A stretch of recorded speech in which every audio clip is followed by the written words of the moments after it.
Our next speaker is Kirsten Gagnaire. Say it again. Gagnaire. Thank you. Who's the Managing Director of Global Health and Digital Development, FSG. Thanks. Well, thanks for having me today. So I am actually quite new to my role at FSG. Thank you for having me today. I'm quite new at my role at FSG, but I've been in this kind of innovation and digital world for some time.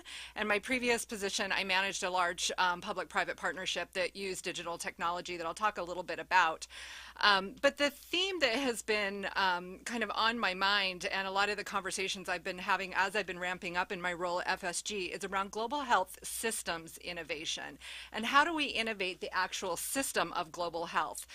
Recognizing that there are so many amazing innovations in the products and the practices, as Peter just talked about and as has been catalyzed out of the development lab. But many of those are running into similar barriers around getting products and services out, and they're running into barriers that are more about the global health systems. And this was actually a quote as I was doing some research that was from Jonathan Quick, the CEO of MSH, back in 2012.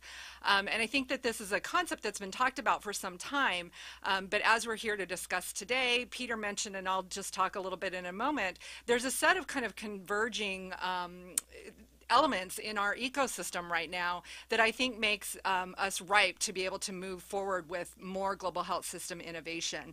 And looking at that innovation really needs to be progressive, that we continue to innovate. So I don't think that we're going to find one solution and then say we're done and scale that one solution. Rather, it will be a series of innovations that will be probably, you know, global kinds of concepts that are developed then need to be localized from country to country and context to context. And that therefore they're adaptive innovations that are highly localized. So I'll talk a little bit about shared value, which is a concept that has come out of FSG and their work, and iterating on public-private partnerships, as we've seen so far, and a little bit about digital and why digital can really play a role in systems innovation. But why now? I think for all of the reasons that we're aware of, this provides a unique opportunity at this point in time. Certainly we have the Sustainable Development Goals that provides us with a framework, a common framework that we can all work within, and the work within that even to have a goal that calls out partnerships and allows for corporations to have a way to plug into a set of cohesive goals. And as you also know, there's a $2.5 trillion estimated gap between the cost of achieving those goals and the existing annual levels of ODA. But I think given the recent political trends, not just in the United States, but in Europe and other countries towards populism and nationalism, you know, we can probably start assuming that ODA is going to look different. So what does that mean? And how do we fill what maybe was previously a $2.5 trillion gap that might be a bigger gap? And what are some innovative ways that we can look at filling that? And certainly I know the previous panel was on financing, and that is very much a part of what needs to happen when we're innovating global health systems. But I think another really important thing to just name here is that the voices of the underrepresented are demanding to be heard here, in other countries, and increasingly, and one of the things that's helping those voices to be heard is digital technology. And the hearing of those voices means that we have to shift our paradigms, and we're getting to the point where we don't have a choice in that anymore, and those voices are being heard. And I think also, along with that, more and more CEOs and corporations are recognizing the role of corporates in social impact in new and different ways beyond traditional CSR. Just last week, there was a Vatican Global Forum. In that global forum, they brought together, I think, approximately 500 CEOs from corporations all over the world to talk about different social impact issues. One of the areas was global health, and the Global Health Working Group came up with three major areas that they wanted to target. One was around community health workers and training 50,000 community residents to provide basic health care. The other was employing low-cost solutions to improve sanitation.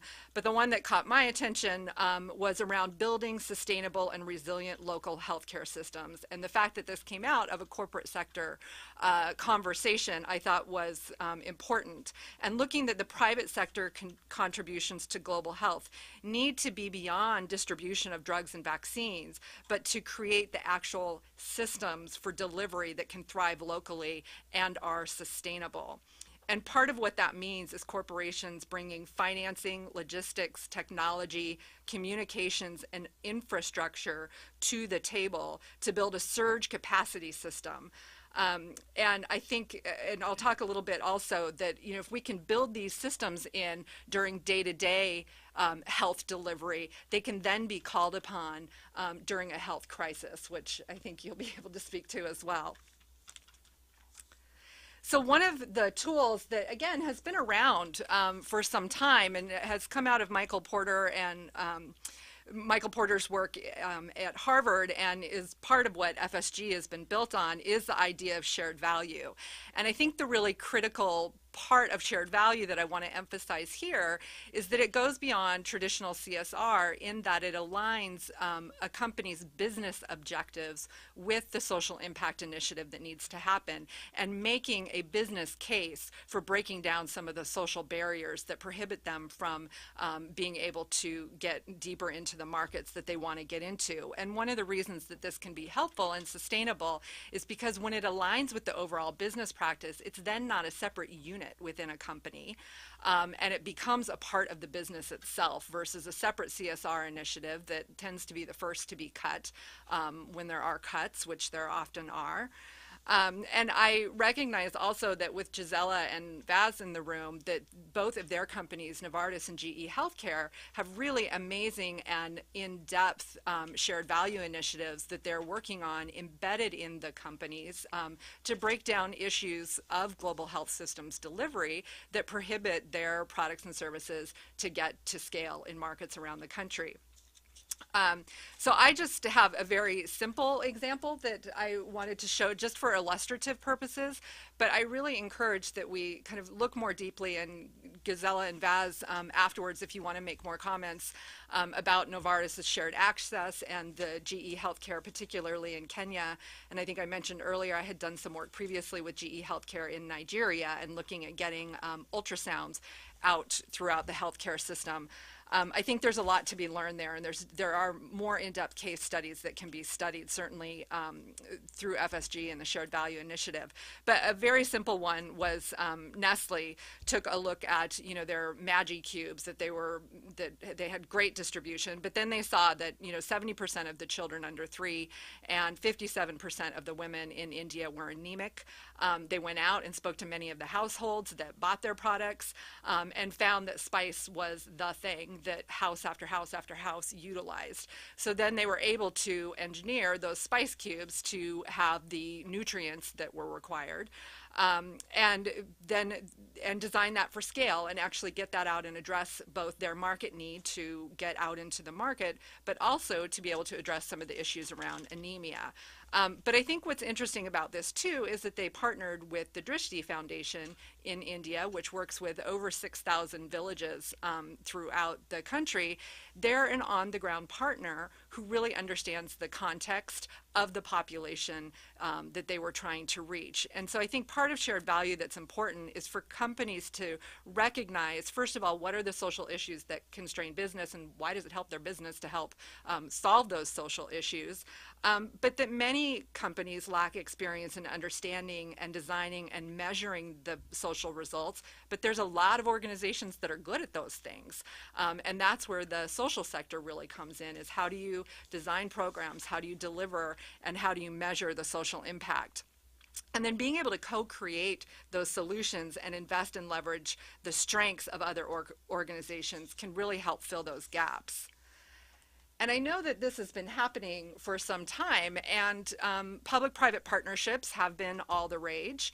But I am looking at how do we look beyond kind of traditional public-private partnerships and bring in non-traditional partners to the table. So instead of looking at cross-sector, corporate, NGO, and government, how do we look at cross-discipline, cross-industry? I've been having conversations with some of the tech companies in Silicon Valley who feel like they have a lot to bring to the table to address some of the global health systems issues, but they're not quite connecting with the traditional healthcare companies and aren't quite sure how to leverage each other. So that's not cross-sector, but it is cross-discipline. It's different actors coming to the table having the conversation who normally aren't speaking to each other. And then bringing more to the table than maybe what was asked of them in the past. Not all, but some public-private partnerships, bring corporates to the table for the CSR side of things and look to them as a funding partner. NGOs are often looked to as just a service delivery partner, and governments as bilateral funders, and there's so much more that all of these parties can bring to the table. So the NGOs can be cultural connectors. They can really help inform what's happening on the ground and why specific barriers are barriers in those countries. For example, some of the maternal child health work that I did before, and we'd work with local partners to understand what's contributing in one country to the next to women not getting having an attended birth. And we might know that they aren't getting an attended birth, but the why of it varies from country to country and region to region. And NGO partners are very adept at knowing those more nuanced pieces of information that maybe corporations don't know, that can make all the difference in the world to how the innovation is applied and whether the solution will work. Governments, we can bring low to middle income country governments to the table to ensure strategic alignments with their needs, and again, understanding what the drivers of health are in those countries, what some of the other infrastructure issues are, what the financing issues are, what the political issues are, and really looking for a very robust set of input and partnership with them. Higher income countries can come to help implement solutions across countries where they may have a presence of multiple missions, and helping to bring other governments to the table to co-fund. They can often be a catalyst to bring not only other governments, but other funders to the table as well. Social entrepreneurs, as Peter mentioned, they're on the ground doing some pretty amazing work, but they often lack the visibility, the financing, and the infrastructure to be able to plug in what they're doing to broader global health systems and really be able to impact from a systems perspective. And I added artists to this, because I think we often don't bring artists to the table, and I think artists have a lot to add. They can be catalytic storytellers that can help tell a complex story in a way that people can understand it and want to engage in it. They can help us just think differently, design our conversations differently, look at, even if we're talking about digital, what do apps look like, and what's the interface of those, and there's so much that artists bring to the table that I think can actually help shift the typical conversation to be just different enough that we can really have some impact. So again, I really just urge a thinking of non-traditional partnerships rather than public-private partnerships. So it's a digital world, and we need to use it. The work that I've done for the last many years was very much on the ground digital work. This is a relatively new index that was put out by the GSMA, and I urge you to find it on their site. So it has a lot of depth and information behind it, but basically what this was an mobile connectivity index of 134 countries that represents 95% of the world's population. They looked at 4 key enablers of mobile internet adoption: infrastructure, affordability, consumer readiness, and content. And all of those things need to come together to have viable internet connectivity and usage and applicability for a population. And you can see in this, white is the low end, red is the high end, but just even at a glance, you can see how much of the world is covered in, from yellow through red. So this really is telling us that a lot of the world is connected and in a meaningful way. There's 3.2 billion people who are already online. 2.4 billion of those are through mobile devices. but another 4 billion people remain offline and can't participate and don't know what the opportunities are. So certainly there is opportunity to innovate there as well. But the fact that 3.2 billion people and this many countries have some degree of kind of internet readiness and connectivity, I think lets us know that we are in a very different place than we have been even in the last 2 years, 3 years, 4 years around being able to implement end-to-end digital solutions that can help us connect all the different levels of the global health system. So just to illustrate here, again, a very kind of simple picture. If you look at these structures in a global health system, from the global, the kind of UN, WHO, high-level part of the global health system, down to national ministries of health, regional levels, districts, communities, and out to families. There are so many pieces of this connection that exist already with pilot programs in digital that connect information, products, and services, the flows of information through this chain down and back up. But what's not happening is a totally cohesive end-to-end set of information that flows down from the global level back up from the ground. And so an example of that, I think last year or the year before, I think it was last year, it was at an Ebola conference where we were picking apart the pieces of what happened in the Ebola crisis. And a lot of it was not only the access to information, but the trust in the information. And that people down at the family and community level were recognizing that something was happening, but the information that they were sending wasn't necessarily being trusted as it went up this chain. And vice versa, at the top levels, information about Ebola and what to do about it and how to respond was coming down, but the trust was getting disconnected because there wasn't a system already in place that people trusted for healthcare information. So again, if we can get this in place during times of non-crisis, then it can be activated, and the trust and the infrastructure and the ability to use it is already in place during a time of a global health crisis. So here's just one example, and this was based in part on the work that was done with MAMA. And the MAMA work was using healthcare information, was getting age and stage-based information out to women during their pregnancies. So we were scaled in 4 countries, in South Africa, Nigeria, India, and Bangladesh, and had kind of a global coordinating body that coordinated all of this. That since has been defunded, but the work out at the country level still continues. But what we were working on was, how do we go beyond getting mom information so she gets messages, timed to where she is in her pregnancy or the age of her small child, and use that as the beginning of a real kind of end-to-end two-way information system for mothers that builds trust and can help engage the health system.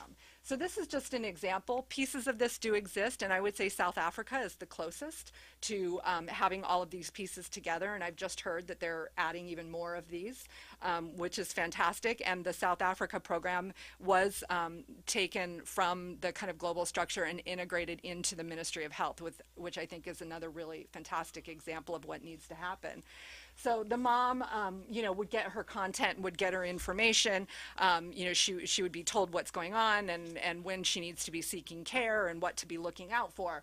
So, for example, in South Africa, one of the leading causes of maternal death is HIV/AIDS. And so, for example, an HIV-positive mother could get information letting her know, reminding her the importance of taking her antiretrovirals, and then could be sent a question saying, did you take it? And she could text back or call back and say yes or no. And if that healthcare worker hears from her, then she can get an automated response that says, congratulations, and kind of affirms that it was great that she took it. But if she doesn't, the system can be triggered to let the healthcare worker know that she needs to remind her, check up on her, and make sure that she gets that antiretroviral. That information then gets logged kind of in her patient record. The clinic is communicated about it, goes to the electronic health record, there's a response. But then what it can do is also then start to get aggregated information to let the district health know, are there trends that are happening? Do they have far more moms that all of a sudden aren't taking their antiretrovirals? If they are, why? And they can go and investigate that. Maybe they need to have a more concerted public education and awareness campaign. So that information can then start to go to the health information system. It can inform program management, goes up to the Ministry of Health to inform overall long-term allocation of resources, but it can also then inform and help identify when there's some sort of trend that's happening that may be a health crisis.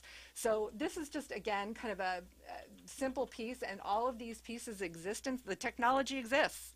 It can happen. It's a matter of bringing these together to form an end-to-end solution that can inform that entire global health chain in a consistent manner. So finally, what can the United States do? Redefine public-private partnerships and how they work. I think the United States can help be a catalyst in kind of driving that conversation and leading by example. I agree with the Global Development Lab being a good place to do that. I think, you know, we're an innovative country, and part of the conversation needs to be had. Again, I think the last conversation mentioned something about you know, impact investors, and that they're a little bit of an unruly bunch. And I think that's true. And what we need to do is see, how do we help them stay innovative but be a more ruly bunch that we can catalyze and have systems that they can plug into that actually make sense for them. Bring together non-traditional partners and work to create a common language, and understand that different partners bring different frames of reference. And part of the issue, frankly, is a common language. Again, I think when I talk to people in Silicon Valley, this is not a common language for them. You know, the DC policy world, and we need to find a way to be able to plug them in, and vice versa, but then also plug in the partners on the ground in a way that makes sense. Rethink the funding paradigm, fund backbones of partnerships, and incentivize non-traditional partners. So, you know, doing these kinds of partnerships take a lot of work. They take a lot of energy and resource, and that needs to become a funding priority. Is how do you fund a third party or some sort of a backbone to bring these non-traditional partners together in a long-term and sustainable way. Fund connected, interoperable, disease-agnostic digital systems across national health systems.